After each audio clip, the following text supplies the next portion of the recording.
ಕೈ ಮೇಲೆ ಎತ್ಬಿಟ್ಟು ನಿನ್ನ ತಲೆ ಮುಂದೆನೆ ತಲೆ ಮುಂದೆನಾ ಮುಖದ ಮುಂದೆನಾ? ಮುಖದ ಮುಂದೆ 2 ಅಥವಾ 3 ಫಿಂಗರ್, 2 ಫಿಂಗರು ನಿನ್ನ ತಂಬಕ್ಕೆ ಟಚ್ ಆಗಬೇಕು. ಫಸ್ಟ್ 2 ಫಿಂಗರ.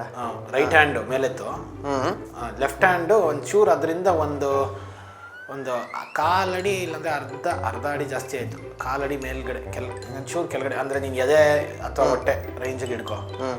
ಆ ರೈಟ್ ಹ್ಯಾಂಡ್ನ ಕೆಳಗಡೆ ಹೊಡಿ, ಮತ್ತು ಲೆಫ್ಟ್ ಹ್ಯಾಂಡ್ನ ರೈಟ್ ಹ್ಯಾಂಡ್ ಇರೋ ಜಾಗ ತಂದು ಅದನ್ನ ಕೆಳಗಡೆ ಹೊಡಿ. ಅದೇ ಥರ ಅದನ್ನು ಮಾಡು, ಇದನ್ನು ಮಾಡು. ಕೆಳಗಡೆ ಹೊಡಿನ ಅಂದರೆ ರೈಟ್ ಹ್ಯಾಂಡ್ ಎಲ್ಲಿತ್ತು ಫಸ್ಟ್ ಪೊಸಿಷನ್ನು, ಲೆಫ್ಟ್ ಹ್ಯಾಂಡ್ ಎಲ್ಲಿತ್ತು ಫಸ್ಟ್ ಪೊಸಿಷನ್. ಲೆಫ್ಟ್ ಹ್ಯಾಂಡ್ ಇವಾಗ ಕೈಯಲ್ಲಿ ಏನು ಮಾಡ್ಬೇಕು ನಾನು? ಲೆಫ್ಟ್ ಹ್ಯಾಂಡ್ ಕೈಯಲ್ಲೂ ಅದೇ ಮೇಲ್ಗಡೆ ಹೆಂಗೆ ಇಟ್ಕೊಂಡಿದ್ದು ಹಂಗೆ ಇಟ್ಕೊ. ಏನು ಹಾಲು ಕರಿತಿದ್ದೀನಿ? ಏನು ಇದು? ಮೇಲ್ಗಡೆ ಕೈ ಹಂಗೆ ಕೆಳಗಡೆಗೆ ಬರಲಿ, ಕೆಳಗಡೆ ಕೈ ಮೇಲ್ಗಡೆಗೆ ಹೋಗ್ಲಿ, ಮತ್ತೆ ಆ ಮೇಲ್ಗಡೆ ಇರೋ ಕೈ ಕೆಳಗಡೆ ಬರಲಿ, ಕೆಳಗಡೆ ಇರೋ ಕೈ ಮೇಲ್ಗಡೆ ಹೋಗ್ಲಿ, ಮೇಲೆ ಕೆಳಗೆ ಮೇಲೆ ಕೆಳಗೆ. ಅಲ್ಲ ಈ ಕೈ ಗುದಿಬೇಕಾ ಏನು? ಅಥವಾ ಕೆಳಗಡೆ ಬರಬೇಕು, ಕೆಳಗಡೆ ಇರೋದು ಮೇಲ್ಗಡೆ ಹೋಗ್ಬೇಕು. ಬತ್ತದು ಏನ್ ಬಾವಿಯಿಂದ ನೀರ್ ಹೇಳಿ ಅದ?